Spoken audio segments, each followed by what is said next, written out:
Muchas gracias, señor Velázquez. A continuación hará su intervención ahora el señor Jorge Perdomo Torres, vicefiscal general de la Nación. Bienvenido, señor Perdomo.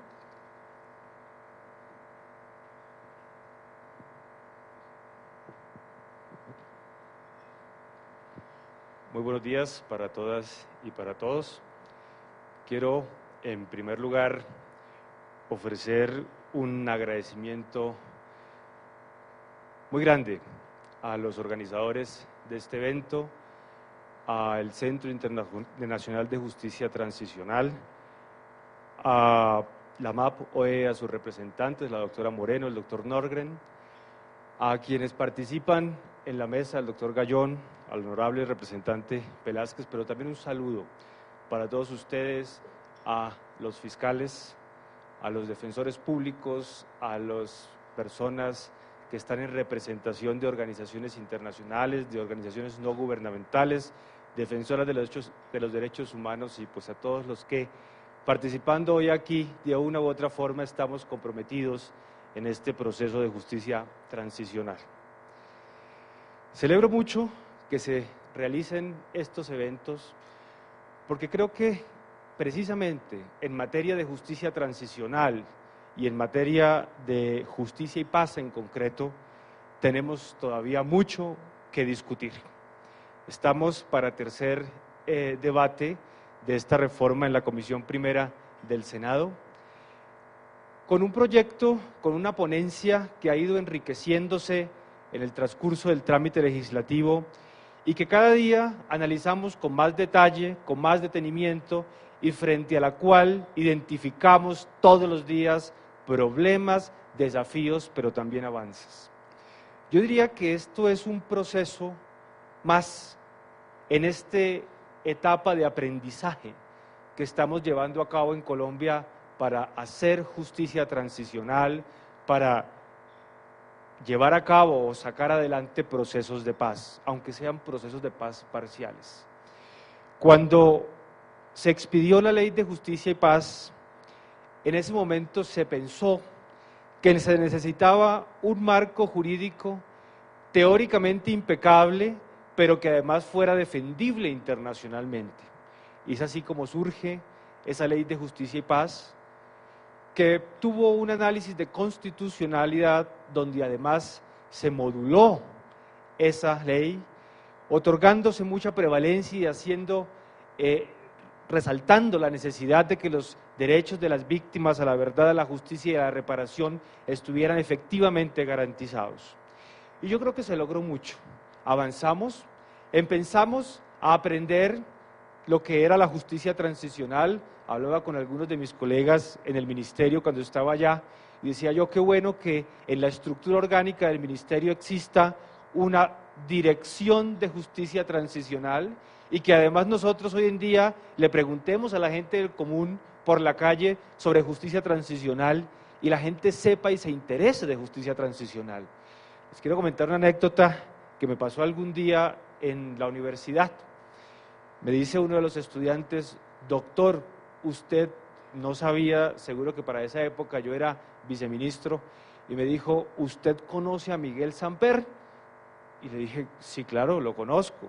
Me dice, es que, doctor, usted me puede hacer un contacto con él, es que yo quisiera trabajar en justicia transicional.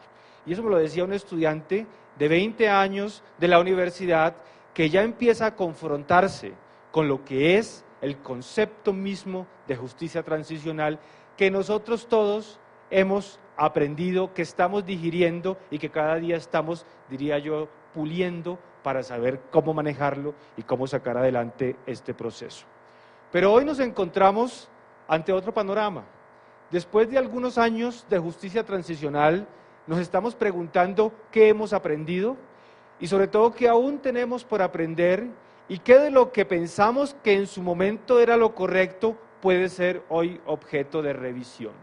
Y eso es lo que llevó a que la Fiscalía en el semestre pasado propusiera un trámite, un proyecto de ley donde había unos trámites procesales especialmente que se buscaban morigerar, pero que en ese momento desde el gobierno se dijo, aquí hay unos puntos de suma trascendencia que nosotros no hemos solucionado y que debemos solucionar aprovechando esta iniciativa legislativa que planteó la Fiscalía General de la Nación en su momento. Primero, vigencia de la ley. Segundo, cerrar este proceso de justicia transicional. En su definición y en su nombre es un proceso que tiene que ser temporal. Y nosotros no teníamos claridad ni quiénes entraban, o no tenemos aún claridad de quiénes están cobijados por la ley y quiénes no, hasta cuándo se pueden hacer postulaciones teniendo en cuenta si los desmovilizados son individuales o colectivos. Muchos problemas que hoy todavía no nos atrevemos a abordar con la franqueza y la resolución que debemos hacer para ponerle la cara al país y discutir sobre los problemas grandes que tenemos en materia de justicia transicional. El doctor Velázquez mencionó al final de su intervención uno muy grande, y es el tema de la libertad.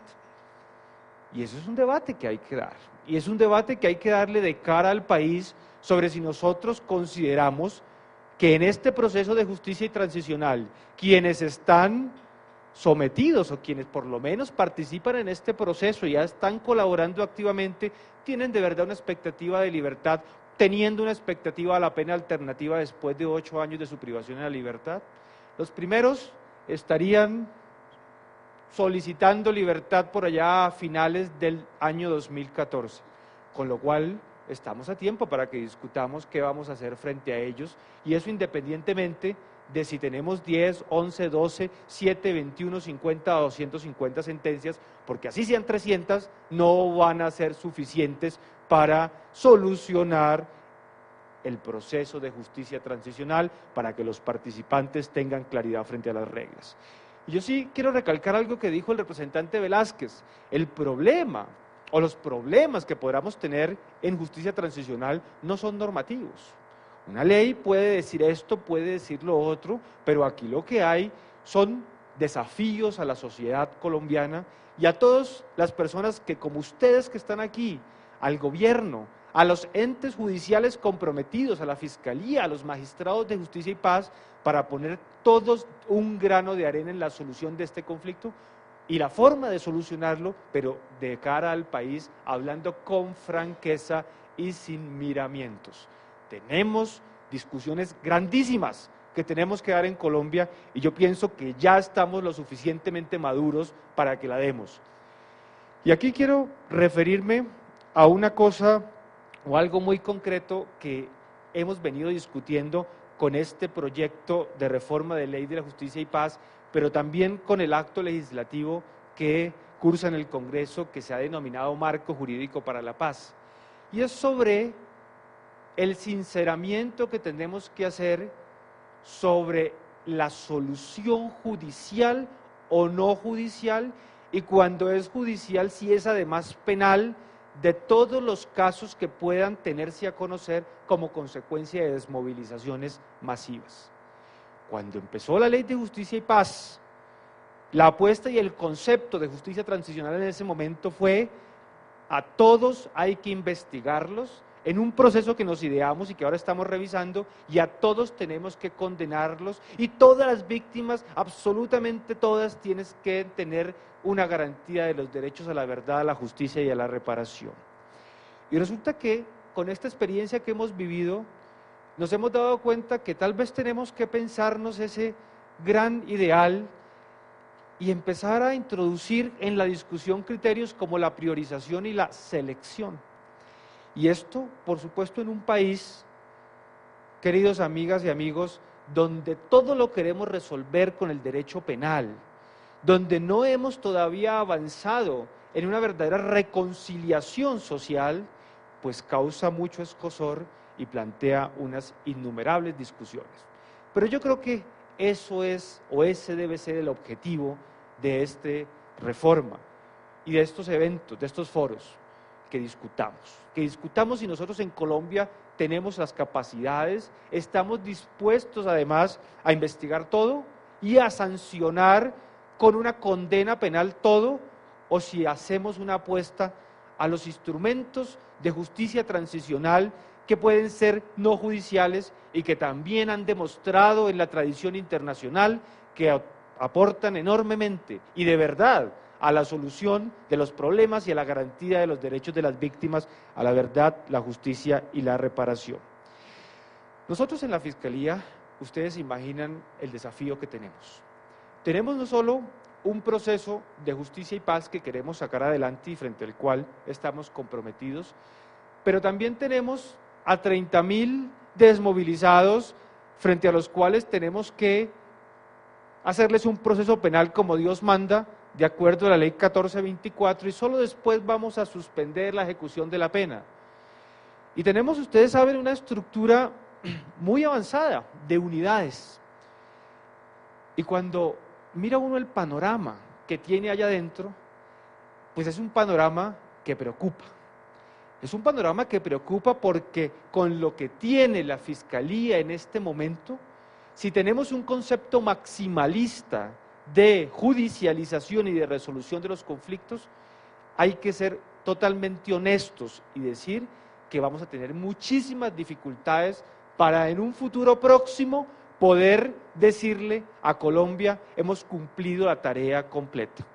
Y estamos ya pensando en la mejor forma a futuro, con un marco jurídico para la paz, porque avisoramos que el conflicto, como no se ha acabado, tenga que solucionarse prontamente o por lo menos avanzar en esa pacificación con otros sectores armados que aún insisten en la guerra.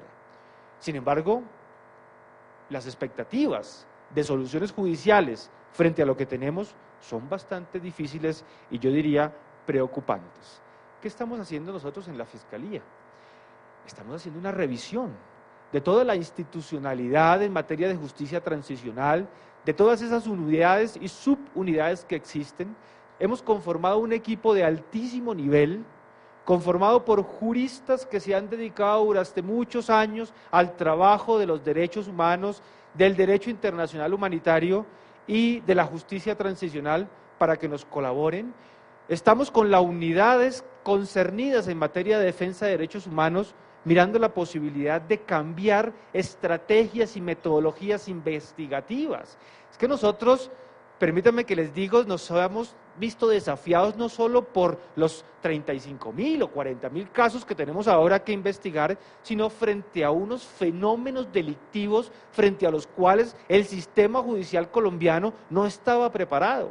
Nosotros estamos hasta ahora, y yo creo que por las calidades mismas que ha tenido el conflicto colombiano, aprendiendo a investigar delitos y crímenes sistemáticos.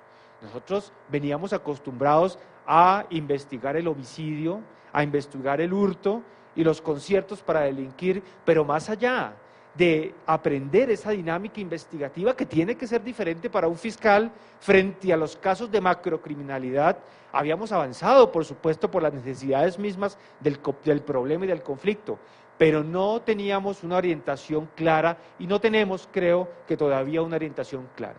Estamos intentando. ¿Cómo puede la Fiscalía reaccionar de mejor forma a esos nuevos conceptos de criminalidad que, como les digo, desafían? Pero sobre todo también hemos querido insistir en el realce que debe tener el papel del fiscal dentro de un proceso penal cualquiera, pero sobre todo en un proceso penal de justicia transicional donde el que está al otro lado como procesado es una persona que ha tenido un gran dominio político, económico, etcétera, los grandes cabecillas que ustedes conocen. La Fiscalía, el Estado en general, tiene que contar con las herramientas necesarias para que el fiscal pueda dominar el proceso. ¿Y qué es lo que nosotros hemos venido advirtiendo? Que muchas veces las dinámicas de los procesos de justicia y paz están siendo casi que impuestas por los mismos versionados, quienes van contando a cuentagotas los que se les va ocurriendo.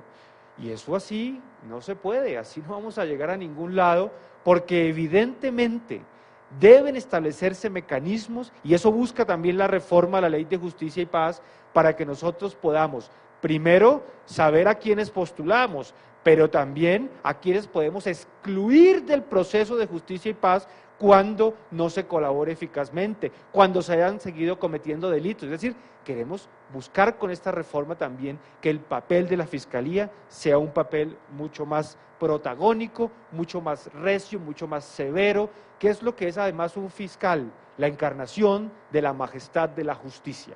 Y eso creo que es muy importante en estos procesos de justicia transicional. Hemos también querido mandar unos mensajes muy importantes en materia de judicialización. Hemos pensado que es muy importante, por ejemplo, frente a delitos sexuales, insistir en las nuevas corrientes del derecho penal moderno, donde se nos dice que yo no necesito haber participado directamente y de propia mano en la ejecución de un delito sexual para poder ser sancionado por coautor o como coautor o autor. Es decir, que pensemos además que tenemos que cambiar categorías del derecho penal tradicionales y adaptar los nuevos desarrollos a esos nuevos fenómenos criminales. Y por supuesto el tema de la priorización en concreto es algo sobre lo que se ha venido trabajando en la Fiscalía en la práctica y que ahora queremos con la consagración aquí normativa solo poner en la discusión, no porque no se haya venido haciendo, porque además eso, como dice el representante Velázquez, no es un problema normativo, es un problema de dinámica investigativa que tenemos que hacer y de discusión. No podemos hacer todo al mismo tiempo, tenemos que saber qué vamos a hacer primero, bajo el supuesto de que tenemos que hacerlo todo, como cuando uno habla de priorización. Y yo creo que la discusión más importante que tenemos nosotros y que el proyecto no toca, pero que por lo menos el marco jurídico para la paz sí aborda, es el problema o el tema de la selección. Debemos nosotros seleccionar, ustedes mejor que yo conocen todas las discusiones que se han venido dando en los últimos días sobre el particular. Yo creo que esa es una discusión que debemos llevar hasta el final. Estamos apostando para futuros procesos de desmovilización o futuros procesos de paz a una concepción maximalista de investigación o una minimalista combinada con criterios no judiciales que muchas veces por las prácticas internacionales y la experiencia se nos ha mostrado que son los que en verdad permiten la garantía de los derechos de las víctimas a la verdad y a la reparación. Un gran interrogante. Y yo pienso que aquí tampoco nosotros nos vamos a tener que decir mentiras. Tenemos que ser honestos y tenemos que saber qué puede el Estado colombiano hacer y qué no puede el Estado colombiano. Y siempre surge frente a conceptos como el de la selección, el manto de inconstitucionalidad que podría tener. Aquí se ha querido, en el acto legislativo de marco jurídico, constitucionalizar esa posibilidad.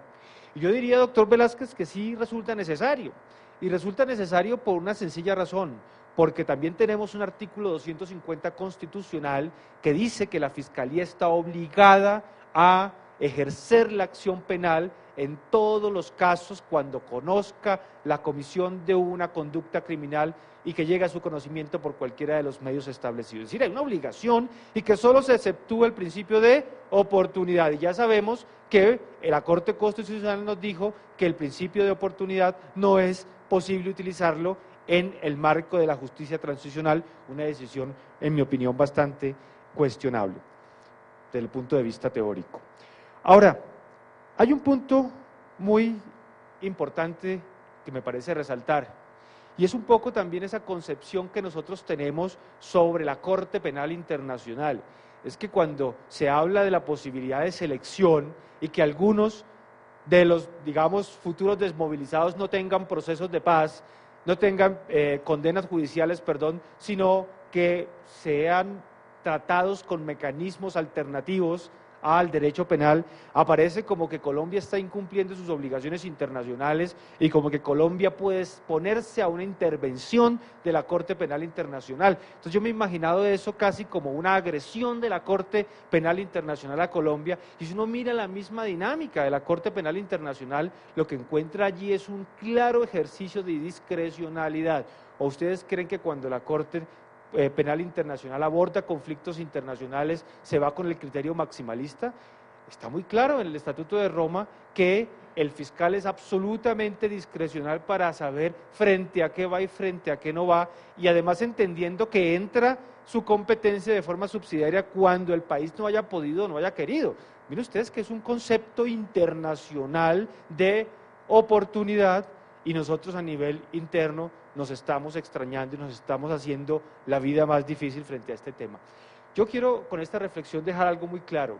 Pienso que hay que discutir y que debemos discutir, y cuando uno es consciente de las dificultades, pero también las grandes potencialidades que tiene el proceso, porque cuando uno ve una fiscalía tan sólida y una fiscalía con una infraestructura y personas tan comprometidas en sacar adelante este proceso de justicia transicional, creo que cuenta con las mejores herramientas para avanzar en este proceso. Y hay algo muy importante: tenemos que pensar siempre en los derechos de las víctimas a la verdad, a la justicia y la reparación. Yo creo que los derechos a la verdad y a la reparación deben ser garantizados siempre de forma maximalista. Ahora, ¿qué pasa con la justicia? Que eso fue el gran, digamos, interrogante con la Ley de Justicia y Paz y la posibilidad de que existiera una condena alternativa de hasta 8 años en casos merecedores de condenas mucho más altas. Pues en esos casos, evidentemente lo que se hace son ejercicios constitucionales de ponderación, donde se dice, frente a la necesidad que tiene el pueblo colombiano de lograr la paz, frente a la necesidad que tiene Colombia de buscar y avanzar en su pacificación, de evitar que se sigan cometiendo atentados atroces a los derechos humanos, se puede en determinados casos poner en tensión los derechos de las víctimas a la justicia frente a la máxima judicialización del conflicto. Y eso es lo que hemos hecho en Justicia y Paz con la pena alternativa de 8 años, y eso yo lo que creo que tenemos que pensar que debemos asumir como posible para los próximos años cuando avancemos en la solución de nuestros conflictos. Algo también muy importante que se mencionó aquí fue el tema del incidente de reparación integral. Hay, como ustedes se dan cuenta, posiciones a favor y en contra de que el incidente se resuelva antes de la condena o después de la sentencia condenatoria. Es una, digamos, definición de modelos, y yo creo que el efecto al final es, yo diría, el mismo. ¿El mismo por qué? Porque cuando nosotros hablamos de incidente de reparación integral, estamos hablando frente a una institución que tiene una dinámica propia, que puede hacerse antes o después de la condena, y además independientemente de lo que la condena diga o no diga, porque es que cuando un versionado va y dice todo lo que dice, pues uno puede pensar que siempre tendrá más para decir, pero uno también puede pensar que resolviendo el esquema de macrocriminalidad y obteniendo satisfacción de verdad frente a ese, el Estado ya puede decir impongo una condena, independientemente de que por supuesto se avance en un mecanismo tan importante como es el esclarecimiento de verdad después de la condena. Nosotros hemos pensado en la Fiscalía en los últimos días y semanas muchísimas alternativas, y creo que esto lo han pensado organizaciones tan serias como la ICTJ, como la PAP-OEA, como todos los que participan de alguna forma en este proceso de justicia transicional y están comprometidos. No, al Estado no le interesa tanto como obtener una condena, como que sí se satisfagan los derechos de las víctimas. Eso es una apuesta muy importante, y si eso se hace antes de la sentencia o después de la sentencia, pues la verdad es que es más una definición de modelo que al final la consecuencia práctica, porque está claro que tanto antes como después debe darse un incidente que permita cumplir el objetivo al que está llamado. Y hemos considerado también con esta reforma que hay que ponerles unos límites temporales a la postulación, que tenemos que cerrar este proceso, pero también la necesidad de establecer criterios que orienten la postulación. Y si uno mira los criterios que están consagrados, se encuentra uno que ha sido aquí tratado, al que se ha hecho referencia con mucha insistencia, y es a la existencia de programas de resocialización dispuestos por el IMPEC o de reintegración dispuestos por el gobierno. Y aquí de nuevo cae uno en un problema, diría yo, o en una discusión un poco alterna y un poco diferente a el tratamiento tradicional del derecho penal. En el derecho penal nosotros hablamos resocialización solo cuando tenemos condenas. Sin embargo, aquí se ha discutido mucho por qué hablamos de resocialización y no más bien hablamos de reintegración en estos casos cuando son postulados que todavía no han sido condenados. Esto yo les quiero decir con mucha sinceridad, con derecho penal y por lo menos con el tradicional, no vamos a hacer procesos de paz ni vamos a pacificar a nuestra sociedad. Porque aquí entramos en esas discusiones como si es que la detención preventiva implica el reconocimiento del principio de la presunción de inocencia, el indubio pro reo. Bueno, pero es que cuando se trata de procesos de paz y estos señores se desmovilizan y se someten de una u otra forma, cuando en sus versiones libres confiesan todas esas masacres, pues hay casi que una renuncia a, o no, casi no, hay una renuncia al concepto de presunción de inocencia. Entonces, ¿por qué nosotros no hablamos con claridad y decimos, aquí necesitamos mecanismos de resocialización, de reintegración, en cabeza de quien sea del IMPEC? Yo aquí quiero hacer una claridad y un comentario, porque conocí, estando en el ministerio, el problema, digamos, de la reclusión de los desmovilizados. El sistema carcelario colapsó hace rato y no nos hemos querido dar cuenta. Y no nos hemos querido dar cuenta porque a ninguno de nosotros en la sociedad, o a la mayoría, no nos importa lo que pase con el detenido después de la condena. No nos importa nada. Y hacemos unos esfuerzos enormes con el derecho penal, universidades magníficas, fiscalía impresionante, jueces capacitadísimos, pero se nos olvida lo más importante, que es garantizar las condiciones de resocialización, con lo cual el círculo nunca se completa y al final la persona no sale ni resocializado o vuelve e ingresa a la sociedad. Si sale, paréntesis, penas altas, si sale, vuelven las mismas condiciones que antes. Entonces, ¿para qué fiscalía buena? ¿Para qué jueces capacitados? ¿Para qué universidades impecables? ¿Para qué leyes perfectas? Si no pensamos en algo tan importante como es la resocialización. Y dentro de las actividades que realicé en el viceministerio, fue visitar todos los establecimientos de reclusión donde estuvieran los desmovilizados. Entonces fui a Espinal, fui a Itagüí, estuve dando vueltas por aquí y allá, pero también visité otros y me doy cuenta que a pesar de que no se esté resocializando como nosotros quisiéramos, porque además es una realidad, ni reintegrando como nosotros quisiéramos dentro de la cárcel, o por lo menos a las personas que están detenidas, sí estamos en presencia de condiciones de reclusión muy favorables o mucho más favorables que las condiciones de reclusión de una persona detenida, digámoslo, por fuera del proceso de desmovilización. Son esfuerzos enormes. Yo creo que ahí tenemos que hacer un llamado muy grande a la reflexión, porque no es solo el problema de la justicia transicional y de los desmovilizados detenidos, es un problema del sistema carcelario como tal. Y entonces nosotros pensar que esas condiciones deben mantenerse mucho más allá de los 8 años, pues creo que todo lo que está pasando a nivel penitenciario también debe darnos herramientas para reflexionar sobre eso. Hay muchos otros temas que podríamos abordar, sin embargo, ya me han dicho que debo terminar. Quiero decirles, por último, reiterarles a toda la comunidad internacional que está aquí presente, el compromiso enorme de la Fiscalía General de la Nación, no solo para cumplir la tarea a la que está llamada, sino también para discutir qué es lo que más le conviene al país, cuál es el modelo que hoy en día, después de 7 años de Ley de Justicia y Paz, necesitamos para hacer justicia transicional.